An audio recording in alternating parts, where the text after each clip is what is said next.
अस्सलाम वालेकुम dear students. आज का जो हमारा टॉपिक है उसका नाम है causes of non cooperation movement. चूँकि जो ये नॉन कोऑपरेशन मूवमेंट है या आदमी ताउन की तहरीक हम इसको कहते हैं, ये तहरीक इंडियन नेशनल कांग्रेस ने शुरू की under the leadership of Gandhi ji in 1920। और ये नॉन कोऑपरेशन मूवमेंट जो थी, ये first nation wide mass protest था in the history of Indian independence. इस मूवमेंट को शुरू करने के पीछे बहुत सारे रीजंस थे, बहुत सारी वजूहात थी। आज हम उन्हीं काजेज़ पे बात करने जा रहे हैं। तो सबसे पहले जब हम देखते हैं, गांधी जी की एक फेमस बुक है, उस किताब का नाम है हिंद स्वराज, जिसमें गांधी जी ने लिखा है कि British rule was established in India with the cooperation of Indians and had survived only because of this cooperation. Gandhi ji ने इसमें लिखा है कि अंग्रेज़ों ने यहाँ पे अपनी हुकूमत कायम की है, अपना रूल एस्टैब्लिश किया है, सिर्फ और सिर्फ हमारे कोऑपरेशन की वजह से, हमारे मदद की वजह से, हमने उनसे ताउन किया है। And if Indians refuse to cooperate, British rule in India would collapse within a year and Swaraj would come. So as per Gandhi ji, वो कहता है कि time has arrived to withdraw cooperation to the British, so hence he started the non-cooperation movement। एक ये था। इसका जो second reason था, that was world war first world वार, पहली आलमगीर जंग और पहली जंग अजीम जिसको हम कहते हैं, जो यूरोप में लड़ी गई है 1914 से लेकर 1918 तक। तो फर्स्ट वर्ल्ड वार जो था fought in Europe from 1914 to 1918। इसमें क्या हुआ है, during world war first the Britishers, they utilized Indian resources like manpower and wealth for their own benefit। तो पहली जंग अज़ीम में जो ब्रिटिशर्स थे, जो अंग्रेज़ थे, उन्होंने हिंदुस्तान के रिसोर्स को इस्तेमाल किया, यहाँ के मैन पावर को इस्तेमाल किया, यहाँ के वेल्थ को इस्तेमाल किया अपने फ़ायदे के लिए। उन्होंने यहाँ जो विलेजेस में फोर्स्ड रिक्रूटमेंट की, villagers or especially rural people from rural areas, they were forced to join the British army। और फिर इनको वर्ल्ड वार फर्स्ट जो है जंग में लिया गया, वहाँ ले जाया गया। वहाँ पे more than 1 million Indian soldiers fought from the British side. तो पहली जंग अजीम में जो यूरोप में लड़ी गई है, more than 1 million Indian soldiers, जो हिंदुस्तान के सोल्जर्स हैं, उन्होंने इसमें हिस्सा लिया है अंग्रेज़ों की तरफ से। एंड अप्रॉक्सीमेटली 74,000 सोल्जर्स जो हैं, उन्होंने दे लॉस देयर लाइव्स, और सोल्जर्स से सैक्रिफाइस देयर लाइव्स। जो इंडियंस, जो यहाँ हिंदुस्तान के लोग जो थे, Indians have expected a favour back from the British government in the form of independence, which Britishers did not offer।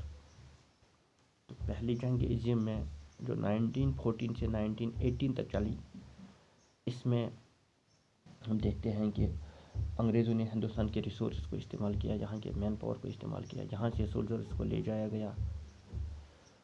और बहुत जो हम देखते हैं कि 74,000 सोल्जर्स जो हिंदुस्तान के सोल्जर्स थे, जो इंडियन सोल्जर्स थे, ब्रिटिश आर्मी में काम करते थे, दे लॉस्ट देयर लाइव्स।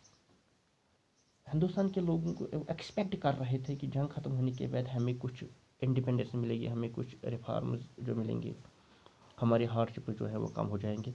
लेकिन ऐसा कुछ भी नहीं हुआ, ब्रिटिशर्स ने ऐसा कुछ नहीं किया। That is why Gandhi ji ने नॉन कोऑपरेशन मूवमेंट शुरू की। ये एक काज था। उसके बाद एक और काज जो नॉन कोऑपरेशन मूवमेंट, जिसकी वजह से नॉन कोऑपरेशन मूवमेंट शुरू हुई है, उसको हम कहते हैं worst economical condition. Worst economical condition. ये फर्स्ट वर्ल्ड वार था। तो first world war did not only take the lives of Indians, इसकी वजह से हिंदुस्तान के लोगों की जानें ही नहीं गई, बल्कि but also damage the economic condition of India. यहाँ की जो इकोनॉमिक कंडीशन थी, यहाँ की जो इक्तिसादी हालत थी, उस पर बहुत ही बुरा असर पड़ा, due to which heavy taxes were imposed on the Indian, custom duties को रेज किया गया है, इनकम टैक्स को इंट्रोड्यूस किया गया है। जो हिंदुस्तान के लोग थे, they were hopeful that their hardships would end after the first world war, but that did not happen. Hindustan के लोगों को जो होपफुल थे कि उनके जो मसाइल हैं, इनके जो हार्डशिप्स हैं, वो जंग के बाद ख़त्म हो जाएंगे, लेकिन ऐसा कुछ भी नहीं हुआ। तो जिसकी वजह से यहाँ इंडियन नेशनल कांग्रेस ने गांधी जी की क़यादत में एक नेशन वाइड तहरीक शुरू की, जिसको हम कहते हैं नॉन कोऑपरेशन मूवमेंट। इसके अलावा जो एक और काज था, the enforcement of Rowlatt Act 1919 and Jallianwala Bagh incident. तो जब हम इस पे बात करते हैं रोलेट एक्ट की, तो ये रोलेट एक्ट जो था, the Rowlatt Act was a legislative act passed by the imperial legislative council in London. ठीक, और इस एक्ट को जो इसको पास किया गया था on the recommendation of the Rowlatt committee. London में अंग्रेजों ने एक कमेटी बनाई थी, उस कमेटी का नाम था रोलेट कमेटी, और इस कमेटी का जो प्रेसिडेंट था उसका नाम था सर सिडनी रोलेट। इसी के नाम पे इस एक्ट का नाम रखा गया है रोलेट एक्ट। तो it was passed on the recommendations of the Rowlatt committee and was named after its president British जज सर सिडनी रोलेट। इस एक्ट को जो जब ये एक्ट पास हुआ, it was also known as black bill और black legislation. It was passed in 1919 and जो इसका जो मेन जो इसका मकसद था इस एक्ट को पास करने का, it was passed only to suppress the freedom movement in India. इस एक्ट की वजह से गवर्नमेंट को एनॉर्मस पावर्स, बहुत ज़्यादा पावर्स मिले हैं। It gave the government enormous powers to repress political activities and allowed detention of political prisoners on mere grounds of suspicion without any trial for 2 years। तो इस एक्ट की मदद से, रोलेट एक्ट की मदद से, अंग्रेज हिंदुस्तान में किसी को भी अरेस्ट कर सकते थे, सिर्फ शक की बिना पर, शक की बुनियाद पर वो किसी को भी अरेस्ट कर सकते थे without any trial for 2 years। तो जब ये एक्ट पास हुआ तो हिंदुस्तान के लोग इस एक्ट के खिलाफ हो गए।